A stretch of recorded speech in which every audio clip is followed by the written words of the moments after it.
we get started? Yeah, I think that sounds good, Eric, and hopefully more folks will join as we're going along. Okay, great. Actually, in correction, 12 attendees, 6 panelists for a total of 18.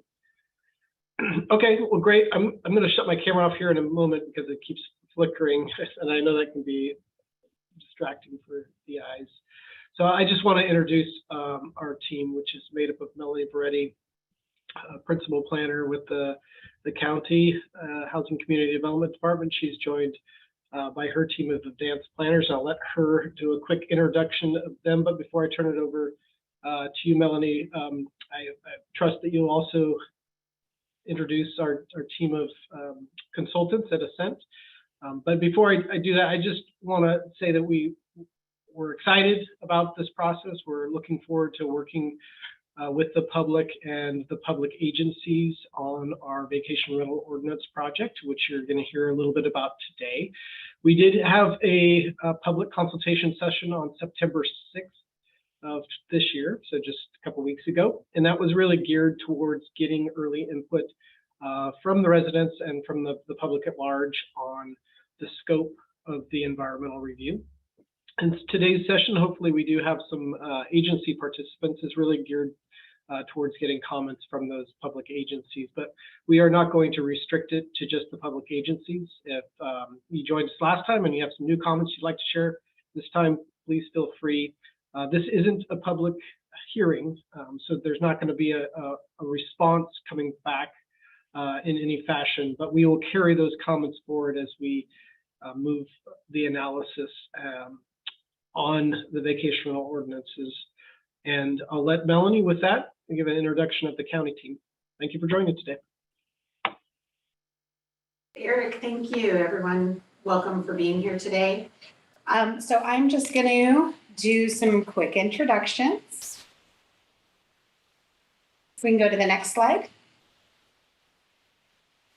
Great. So you already met Eric, our director. Again, I'm Melanie Beretti, principal planner here with the County of Monterey Housing Community Development. And I'm joined by my colleague, Taylor Price, who's assistant planner with the HCD.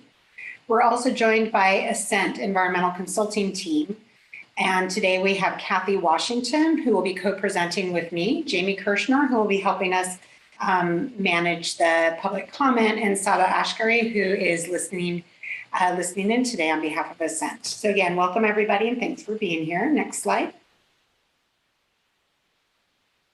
So today's meeting is not a public hearing about the regulations. Instead, today we're concerned with the environmental effects of the project. And so our team is first going to present to you, and then we'd like to hear from you, the participants, the attendees. We're looking specifically for you to share with us your concerns about the environmental effects of the draft ordinances for vacation rentals here in Monterey County. We don't intend to respond directly to feedback. Instead, we will use that feedback that we hear from you to develop the scope and breadth of our environmental impact report.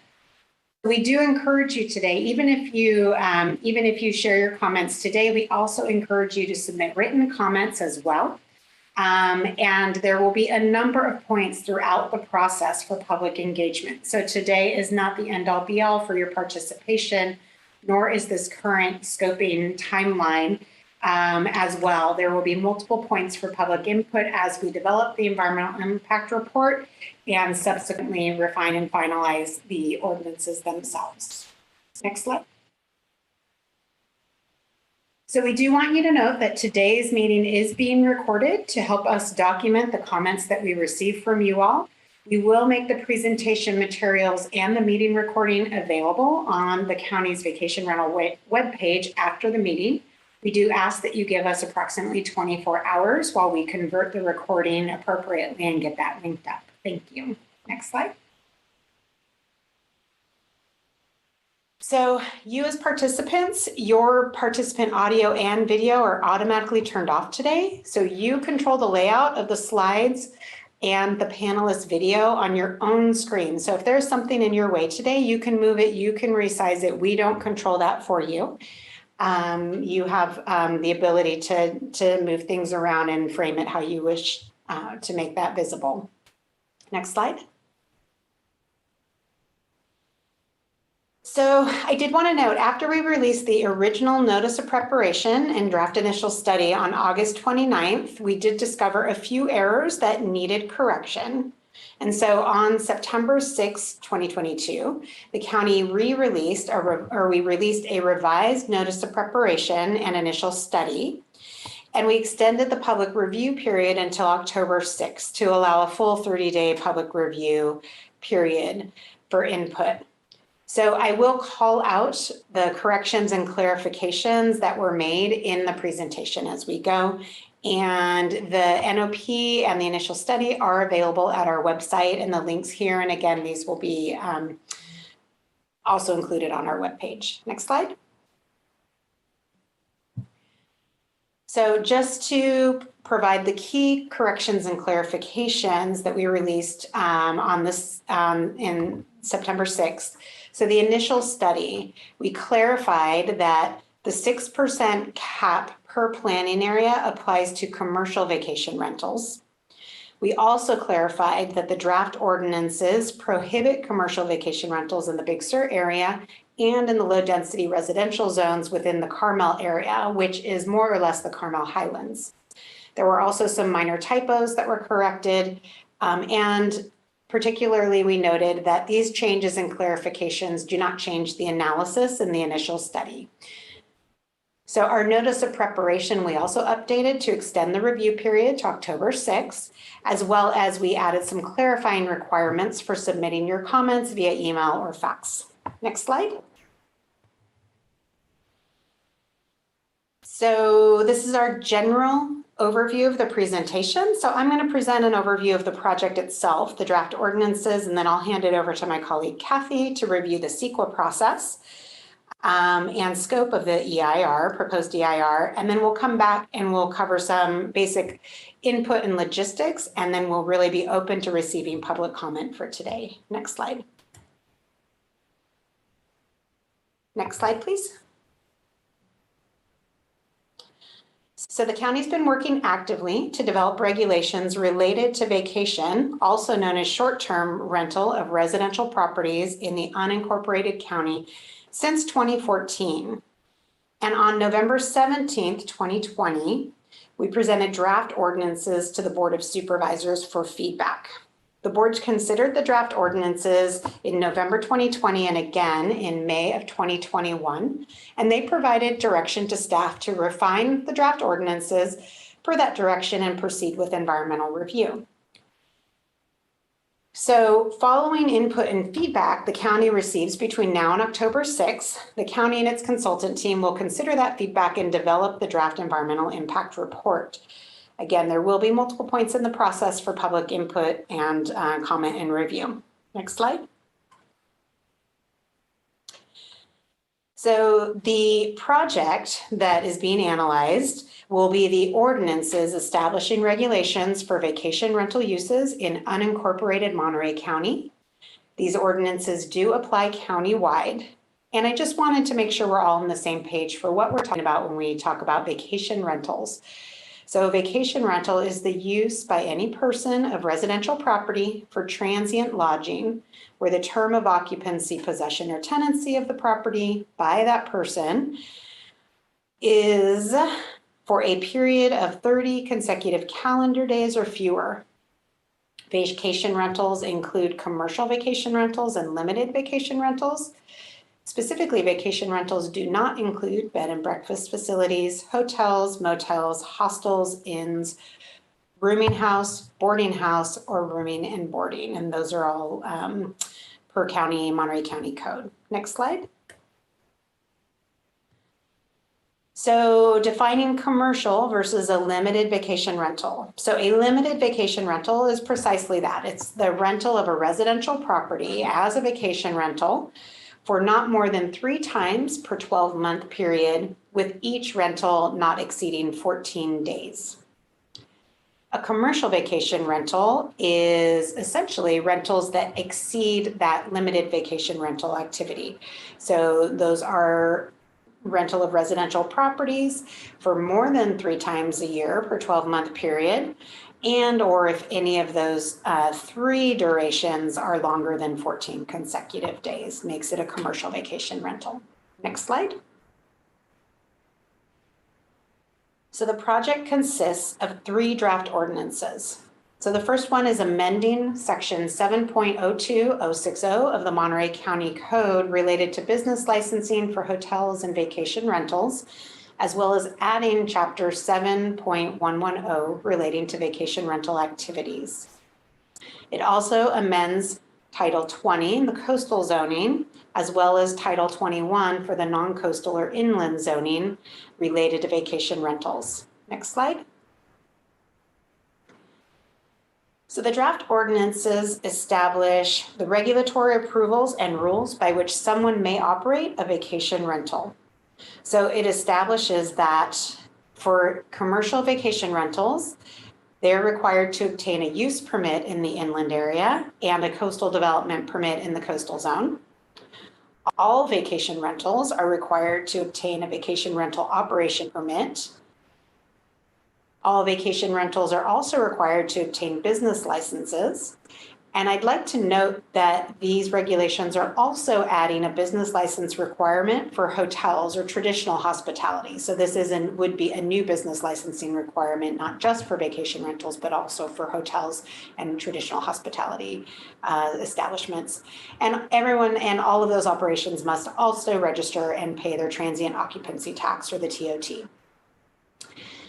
So you are encouraged to review the regulations directly, but a brief summary of some of the key requirements included are the maximum 6% for commercial vacation rentals that would be allowed by permit in any planning area, with exception of the Big Sur, because commercial vacation rentals are not allowed in the Big Sur coast planning area.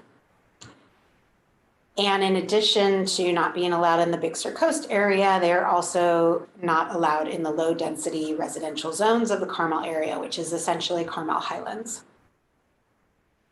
Phasing out, there are terms for phasing out unpermitted operations and a time frame that would allow individuals to either stop the unpermitted operations or come in and receive the appropriate permits. And then there's also the regulations recognize that the exempt unique neighborhoods that were prior established with the intent of having managed vacation or short-term rental uses. The main example that we know of is the Monterey Dunes Colony. Next slide. The draft ordinances also significantly increase the fines for code violations and link those fines to advertised rental rates. They include a maximum overnight as well as daytime occupancy limits. They include the requirement for property managers to be available 24 hours a day, 7 days a week while they're rented as vacation rental operations. And I will note that in agriculturally zoned properties that have an active ag operation, the draft ordinances require that a property manager reside on the property while it's being rented. They also include rules for all operations, which include adhering to noise, garbage, fire regulations, etc. They must comply with drinking water standards, and if there's on-site wastewater treatment systems or septic, those must be functioning properly. So again, I encourage you to look into there are many more details in the ordinances themselves, but that's the high level requirements that are in there. And I now would like to pass the presentation over to Kathy Washington with Ascent Environmental. Thank you, Melanie. All right, next slide. So CEQA stands for the California Environmental Quality Act. Monterey County is the lead agency for this CEQA document. And CEQA requires the evaluation of the project's effects on the environment and identifies ways to avoid or reduce significant effects where feasible. It also facilitates and supports public participation. It informs decision makers and the public about potential significant environmental effects of a proposed project. If there is a potential for a project to result in a significant impact, an environmental impact report will be prepared. A significant impact is defined as an impact that would result in a substantial and adverse change in the physical environment. Based on the initial study that was prepared and is available for review, the county has decided to prepare an EIR for the vacation rental ordinance project. Next slide.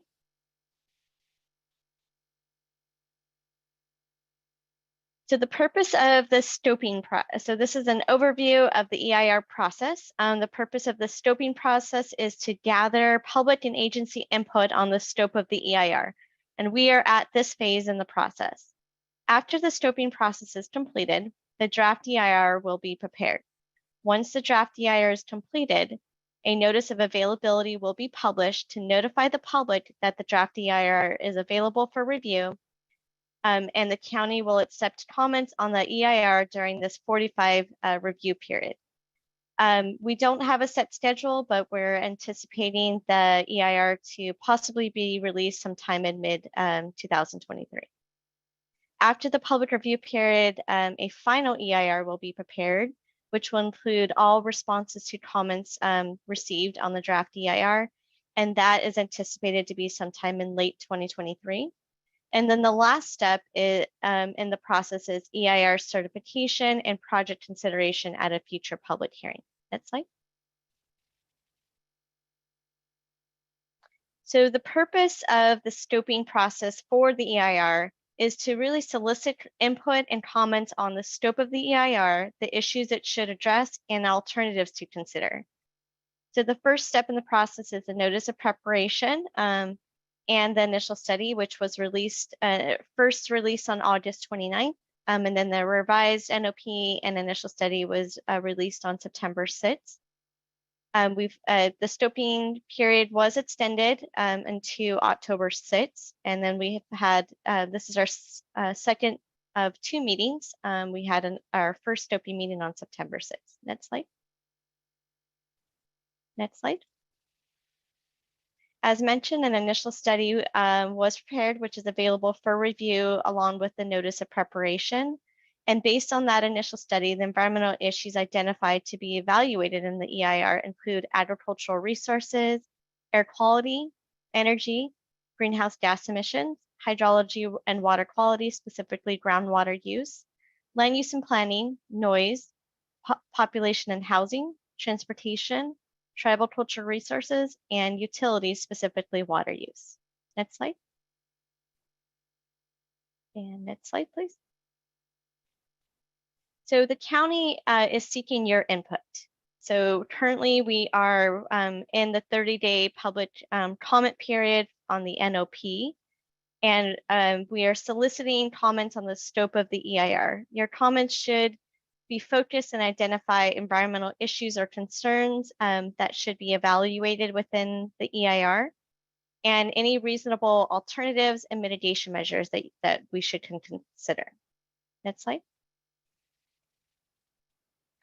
There are several ways that you can submit your comments on the NOP. The first is to provide your verbal comments today. If you do provide oral comments, we do also recommend that you also submit written comments by the deadline of October 6th. You can email your comments to CEQA comments@co.monterey.ca.us or mail your comments directly to the county attention, Melanie, at the address provided on the screen. And this information is also within the NOP. Next slide.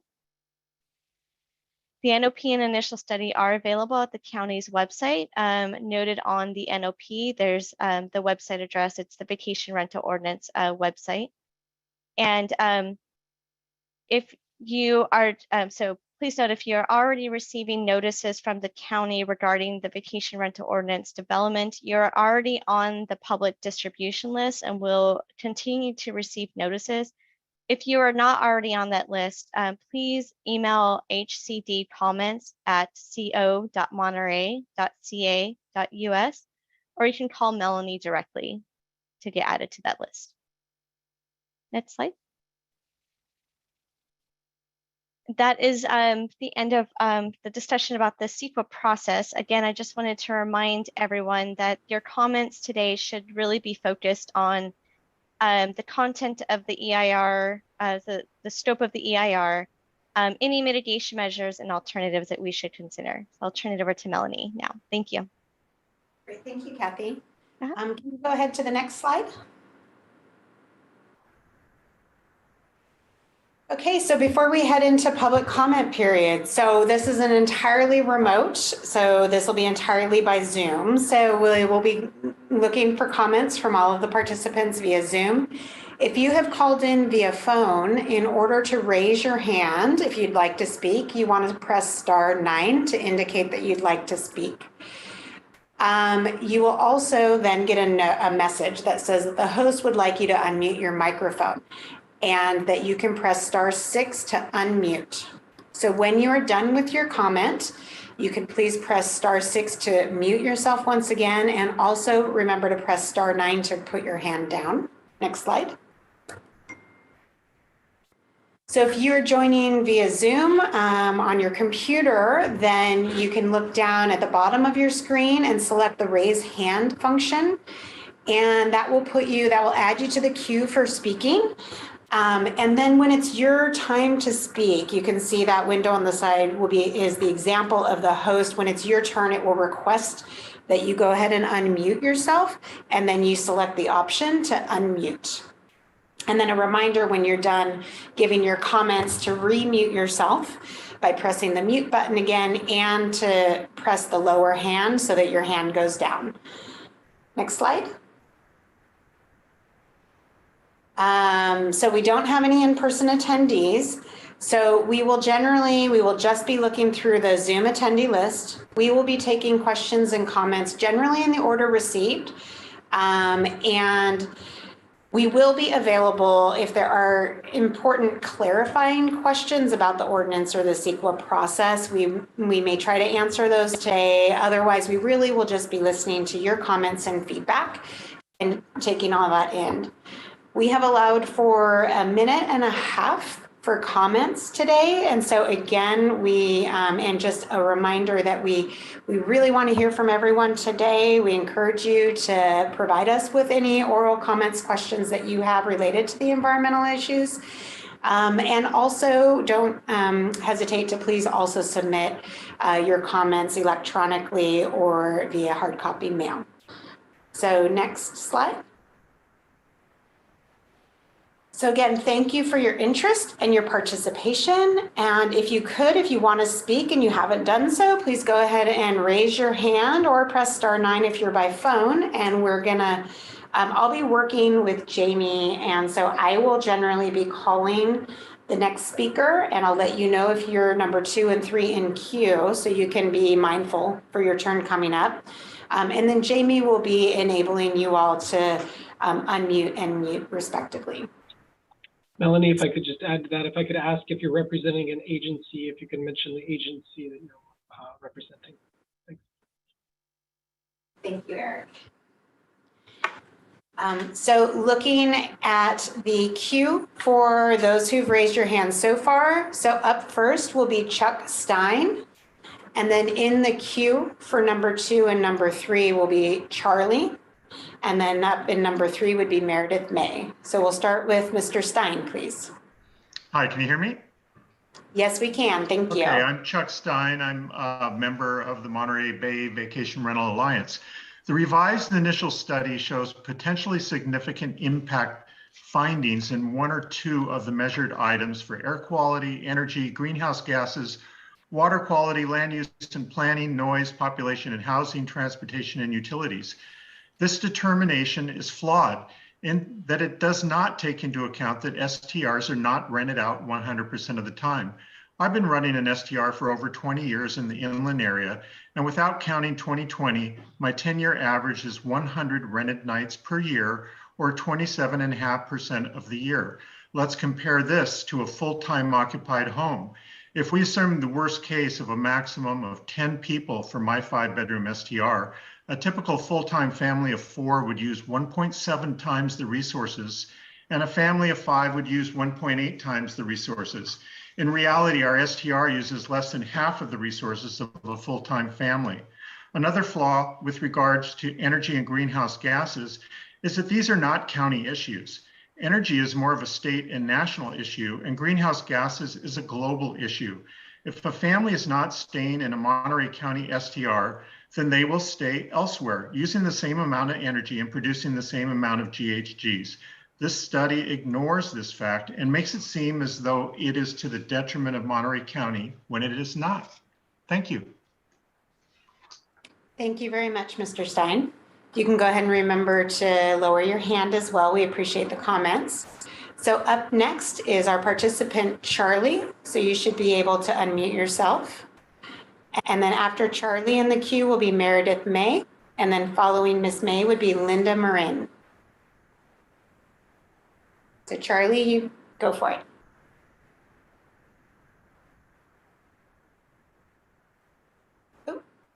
Attendee Charlie, if you're speaking, we cannot hear you, but it shows that you are unmuted.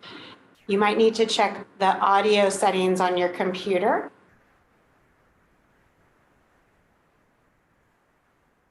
Is that better?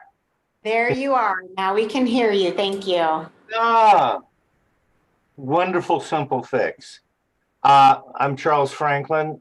I live in the village area of Carmel Valley. And I just want to emphasize my concern that every effort needs to be made to require that the short-term rental industry do what it can to mitigate the housing shortage, that they are connected activity, that there is unquestionably an impact from short-term rentals, and it just is vital that some part of this true crisis we're having in available, especially affordable rentals in this area should be mitigated by the rental industry. And that's all I have to say. So thank you very much. Thank you very much for your comment. There we are. So up next is Meredith May. You should be available to unmute. Looks like you are. Next in the queue will be Linda Marin. And after Ms. Marin will be Sandy Hogue. So Ms. May, please take it away. Hi, thank you very much. Can you hear me? Yes, we can. Okay, first, I would just like to thank everybody who's working hard on this issue.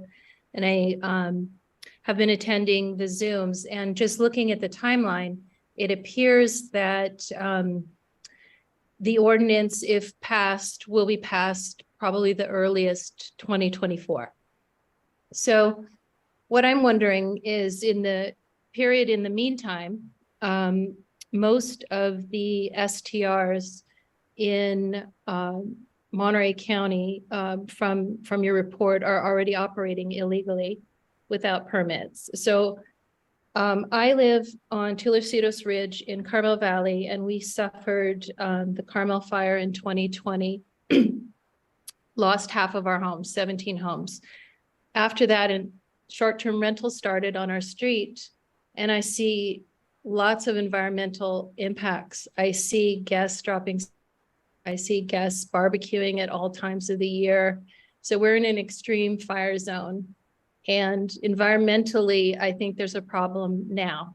So I would just urge help from the county with our situation. And perhaps you could direct us where to go to seek that help. Thank you. Thank you very much for your comments. And we should be able to share in the chat where you can, if you do have concerns from a code compliance perspective, we can share in the chat the number and or email where you can follow up with that as well. Thank you for your comments. Next up in our queue, Linda Marin. Looks like you are unmuted. Following Ms. Marin will be Sandy Hogue and then Steve Beck. Go ahead, Ms. Marin. Thanks, Melanie, and good afternoon, everyone. It's Linda Marin.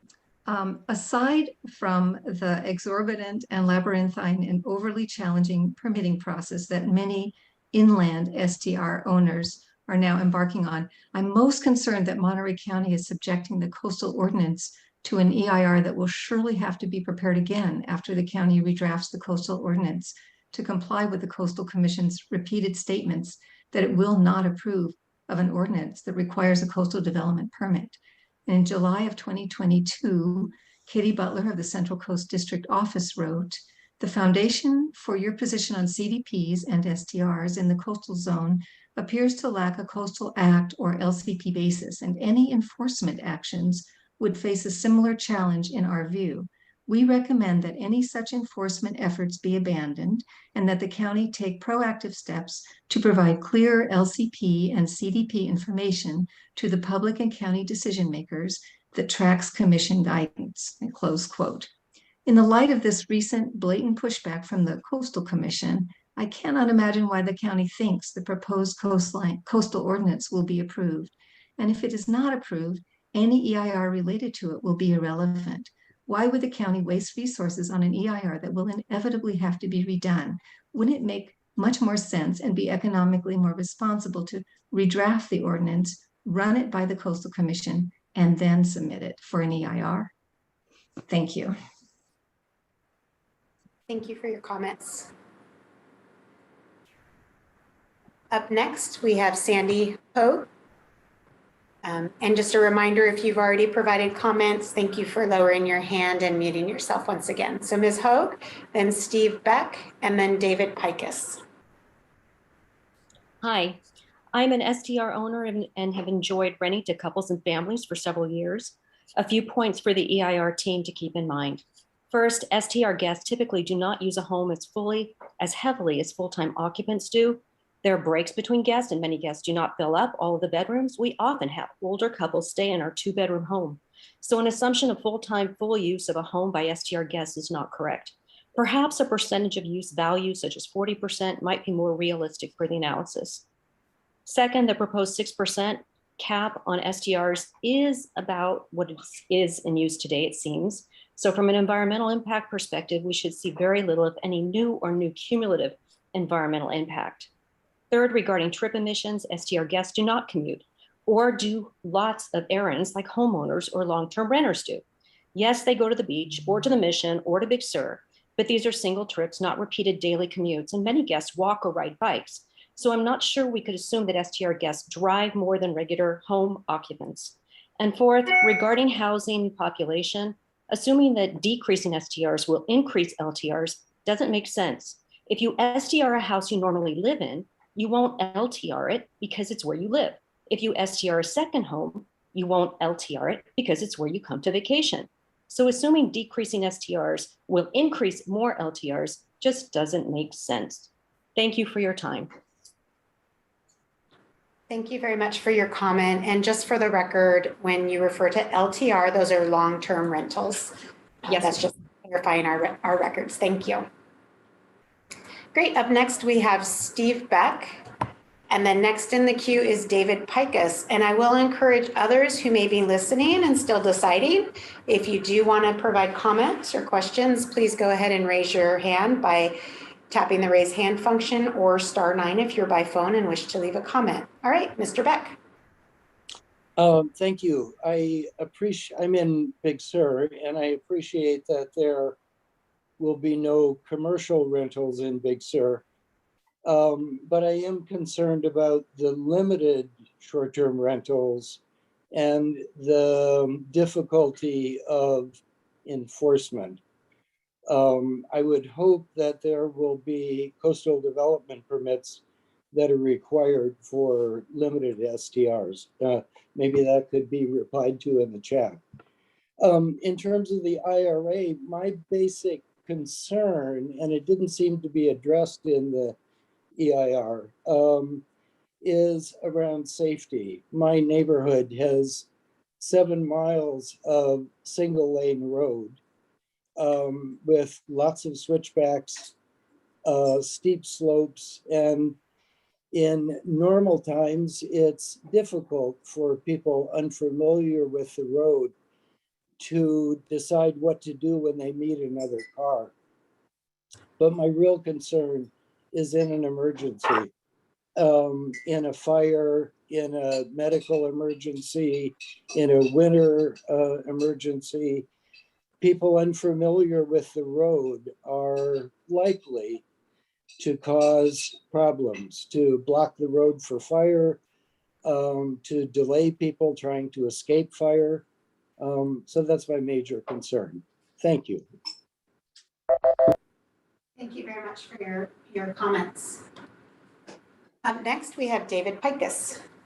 And Mr. Pikus is our last person whose hand is raised. So again, if you're considering providing comments today, please go ahead and raise your hands now to be next in the queue. All right, Mr. Pikus, take it away. Yeah, hi. Thanks very much, and thanks for everyone for their efforts. I think we're looking at the impact on what these new regulations are, right? So let's take a look at what that will change versus what we have today. I think today we have something like 600 STRs in the county that maybe have about 1,200 rooms, but you guys have the stats much better than I. Adjust them if you want. The more these regulations encourage STR owners to cease operating, we'll just close down. There'll be less rooms. Take it to the extreme. If everyone's so scared of the fines that we all stop our operations, the environmental impact will be wonderful. Less traffic, less water, less everything. But then again, we have like 1,200 rooms of less tourists. I think it's clear, isn't it, that the county feels that tourism is a much valued industry. We need to keep tourism the way it is, or at the same levels that it is, and probably it will be expanded. So if all these STRs shut down, and we're going to have to build hotel rooms. So if we're looking, the impact study should look at how many STRs will shut down, how many rooms do we need just to maintain a steady state, and what's that environmental impact on building 1,200 rooms or something like 6 times Embassy Suites. It's a lot, and that's the environmental impact on this. And the scope should include also economics and jobs as well. Thank you, Mr. Pikus, for your comments. So I see we have another hand raised, telephone number ending in 896. So you, as a reminder, can press *6 to unmute yourself. And you should have the ability to unmute.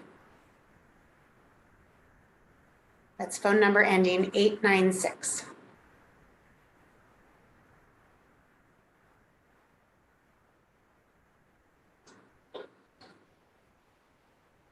So I see you're still muted, showing muted. If you could press *6 and see if that unmutes you.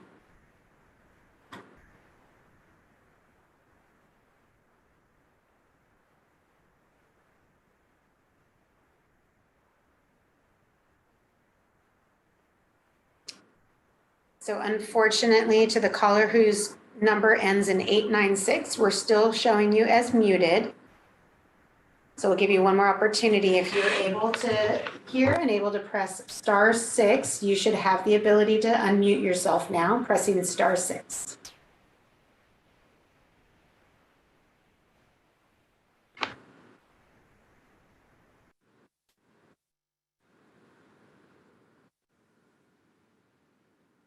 Okay, unfortunately, we're not able to hear you right now. Our apologies if there's technical issues. I will take a moment and just remind anyone else who may be interested in providing comments to please raise your hand by pressing the raise hand button or pressing *9 if you're calling in by telephone. And we'll give one last opportunity for our caller whose last 3 digits are 896. If you're able to press *6, you should be able to unmute. So unfortunately, we're not able to hear from you. We do ask, please do submit your comments, your written comments, or you can please, if you were having trouble and need some more guidance for where to submit your comments, you can phone me, Melanie Beretti, at 831-755-5285. So with that, I am not seeing anybody else whose hands are raised wishing to make public comment at today's meeting. I did just want to follow up with listeners and attendees. My colleague Taylor Price did drop in to the chat for everybody the link to the vacation or short-term rental reporting for unpermitted or compliance issues, nuisance issues. You may reach out to that link or that phone number and report a complaint. All right, so I think with that today, not seeing anybody else who's raising their hand, we would encourage you to, and can we go back up to the slide that reminds people where they can submit their comments to? So just a reminder to please submit your written comments if you'd like to via email by October 6th to CEQA comments, CEQA comments at co.monterey.ca.us, or you can mail your comments to me at the mailing address on the slide, as well as included in the notice of preparation.